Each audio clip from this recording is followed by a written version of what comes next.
Halo guys, ben gue Mike dari channel Detect ID. Kali ini gue bakal ngebahas produk dari Daxa, ya ini Daxa Astria. Ini adalah gamepad dari Daxa. Ini adalah seri premiumnya gamepad yang bisa dihasilin dari Daxa. Karena Rexus sudah banyak rilis 2 ya, nggak salah gue ya. Udah 2 seri dari gamepad dan akhirnya dari pihak Daxa tuh ngerilis seri premiumnya lah, ya kan. Dan langsung aja kita bahas apa aja kelengkapan yang ada dalam paket penjualannya. Dan di sini kalian bisa lihat packagingnya cukup premium ya, seperti Daxa pada umumnya. Dan pas pertama kalian lihat ini pada saat buka tuh langsung ketemu dongle untuk 2,4 GHz-nya ini. Setelah itu kalian akan dapat melihat sticknya. Terus kalau di bagian bawah lagi kalian akan bisa melihat satu buah pouch yang cukup besar dan bahannya ini cukup bagus ya. Kayak ini anti air nih bahannya, parasut gitu.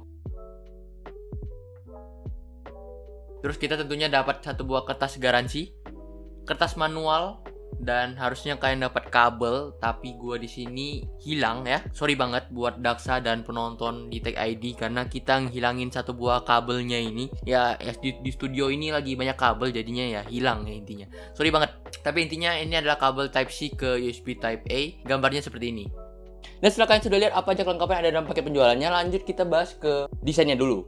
Gamepad ini datang dengan 2 warna, yaitu ada warna putih dan juga warna hitam. Dan yang warna putih ini yang kalian bisa lihat di sini, ini adalah warna putih campur mint. Dan ini menurut gua dua-duanya, di antara warna hitam ataupun yang warna putihnya itu, dia tuh nggak ada kesan yang kayak ini cewek banget, yang ini cowok banget. Dua-duanya natural lah. Dan ini jadinya cocok buat semua kalangan, mau itu cewek atau cowok, dua-dua warna itu. Dan juga ya ini sesuai dengan kalian. Kalian mau yang warnanya ngejreng ataupun yang hitam kalem gitu. Lanjut kita ke layoutnya. Layout di sini Xbox, jadi ini sudah familiar banget dengan kalian yang sudah biasa pakai stick PC, karena ya dimana-mana rata-rata yang OM itu pasti bentuk layoutnya Xbox. Jadi ya udah familiar banget dengan layout yang ini harusnya. Kiri dan kanan ini dia taruh grip, yang dimana ini menurut gua upgradean yang cukup bagus ketimbang yang OM pada umumnya yang tidak ada gripnya biasanya ya kan. Karena ya kadang kalau tangan basah ya licin dong kalau nggak ada gripnya. Dan di sini buat yang tangannya suka berkeringat ini udah aman banget karena ya ada gripnya, jadi nggak cepet kepleset lah dengan gripnya di sini. Dan juga di bagian analognya di sini juga dikasih tekstur juga, jadi ya ini biar kalian nggak kepleset lah, karena bahan karetnya ini kan tetap bisa bikin kita kepleset, tapi dikasih tekstur biar kita nggak kepleset ya kan. Jadi ini satu poin plus upgrade yang cukup menarik menurut gua. Selanjutnya dari gamepad ini tuh punya 2 mode, yaitu ada mode wireless dan juga wired. Jadi kalian akan bisa pakai mode wirelessnya di 2,4 GHz dengan dongle-nya yang cukup besar. Menurut gue ini cukup bagus karena kita sudah hidup di era yang hampir semuanya bisa wireless. Dan ya dongle-dongle pada umumnya akan bentuknya sama. Dan di sini untuk gamepadnya untungnya berbeda, jadinya ya gak akan ketukar-tukar lah. Soalnya ini ada mode wirednya, ini biasa bisa digunakan buat ngecas ataupun kalian pakai. Jadi pada saat baterainya habis kita tinggal lanjut pakai, dan itu juga sambil ngecas. Jadi menurut gue ini ya win-win solution untuk 2 mode ini. Selanjutnya yang Daxa bawa ini ada lampu LED yang dimana menurut gue ini cukup keren, warna putih ya.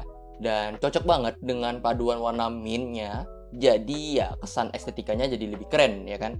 Dan juga di situ di tengahnya itu kan ada indikator, jadi kalian bisa tahu kapan baterai gamepadnya ini habis ataupun mode pairing ataupun sudah connected. Jadi semua ada informasinya di buku manual juga.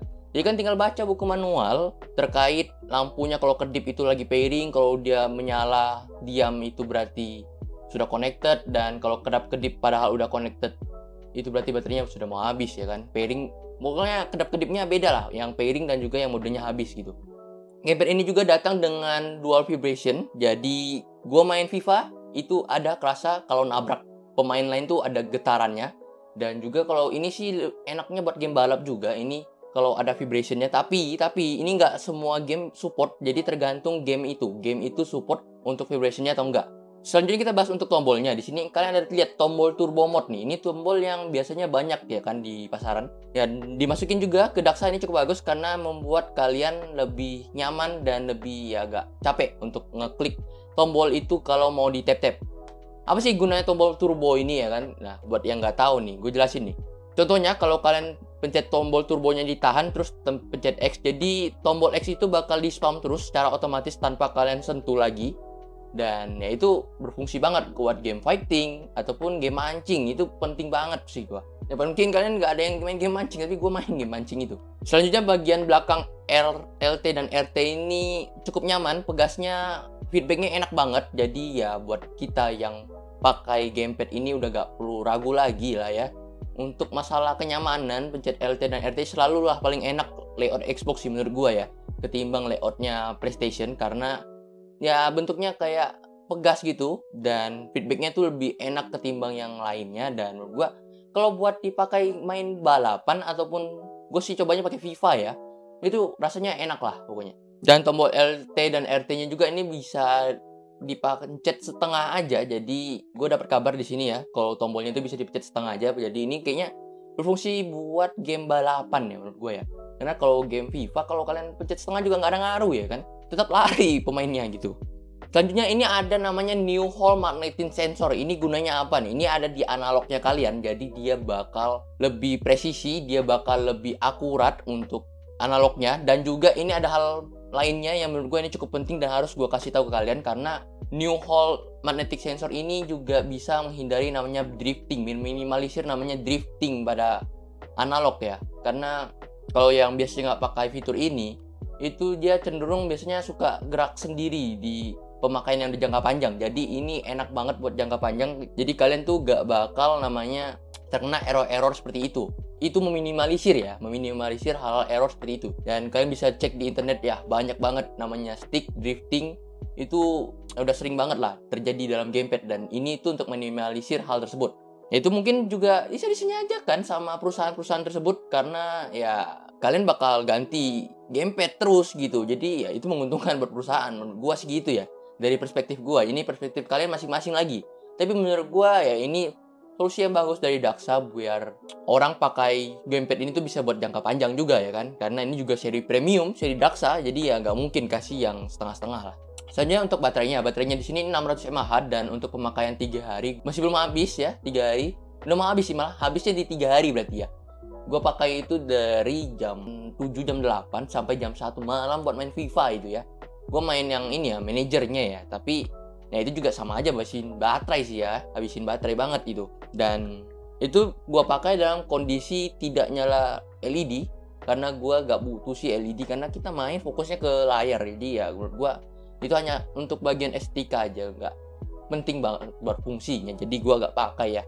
Dan jadi ini bisa jadi masukan buat kalian kalau ini pemakaiannya 3 harian untuk non-stop, playingnya non-stop ya, non-stop ini. Dan juga untuk pengecasan ini kurang dari 2 jam seingat gua. Dan itu terhitung untuk sangat cepat, karena ya ini pemakaiannya berhari-hari gitu. Dan pengecasannya hanya jaman gitu. Selanjutnya kita bahas untuk harganya. Harganya di sini di tanggal 14 sampai 20 ini dia bakal launching di harga 369.000 dengan bonus mousepad T6 selama persediaannya masih ada ya. Jadi kalian kalau beli di tanggal yang gue sebut tadi, itu kan bisa dapat mousepad T6, lumayan ya. Dan menurut gue secara harganya ini cukup affordable sih menurut gue, karena dia kasih sensor itu yang magnetik itu, dan ya itu bisa meminimalisir yang namanya drifting ya kan. Jadi pemakaiannya bisa jangka panjang, dan pemakaiannya juga cukup jangka panjang karena baterainya 16 mAh ya kan. Mungkin segitu dulu untuk review gue kali ini. Like, kalau suka, dan subscribe channel ini kalau rasa channel ini bermanfaat. Dan gue Mike cabut undur diri. Bye-bye.